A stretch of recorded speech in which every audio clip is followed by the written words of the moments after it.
दूसरा कहानी बताना चाहती हूँ जिसका नाम है पिप्पी और मोटी।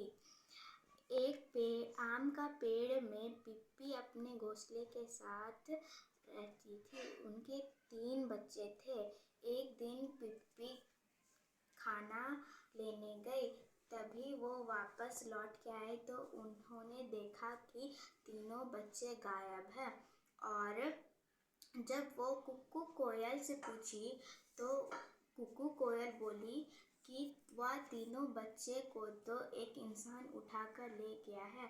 मैं उन्हें बहुत ही रोकने की कोशिश की, लेकिन उन्होंने मुझे खूब पीटा।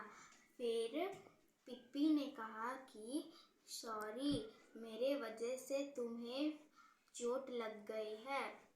इस पर कुक्कू कोयल ने कहा, ऐसा होता है। फिर पिप्पी के आंखों में आंसू आ गए।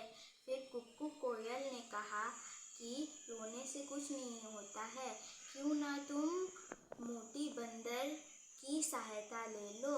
इस पर पिप्पी ने कहा कि तुम सही बोलती हो, मैं जाती हूँ मोटी बंदर के पास। फिर मोटी बंदर के पास पिप्पी पहुंचकर बोली कि मेरे तीनों बच्चों को एक इंसान उठाकर ले गया है, क्या तुम उसे खोजने में मदद करोगी मेरी?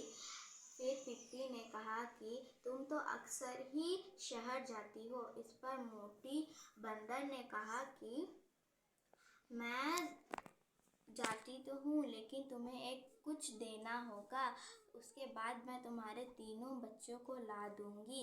इस पर पिप्पी ने कहा, ठीक है, सबसे पहले तुम मेरे तीनों बच्चों को ला दो। उसके बाद मोटी बंदर गई और झट से लेकर आई। फिर पिप्पी ने कहा कि तुमने मेरे बच्चों को लेकर आया है।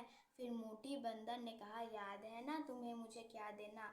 तो पिप्पी ने कहा कि हाँ याद है।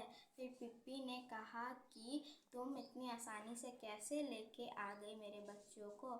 इस पर मोटी बंदर ने कहा कि मैं अक्सर बाजार में देखती थी कि कुछ इंसान कुछ जानवरों के बच्चे को बेचते थे। फिर मैंने सोचा क्यों ना पिप्पी के बच्चों को भी वही इंसान बेच रहा हो।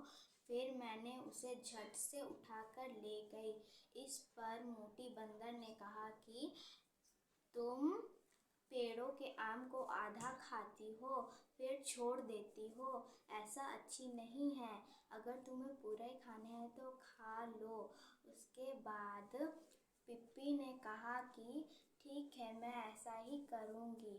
इस कहानी से हम लोग सीखे कि हमें खाना को वेस्ट नहीं करना चाहिए और हमें अपने बच्चों को नहीं छोड़ना चाहिए, फिर बाद में परेशानी भी हो सकती है।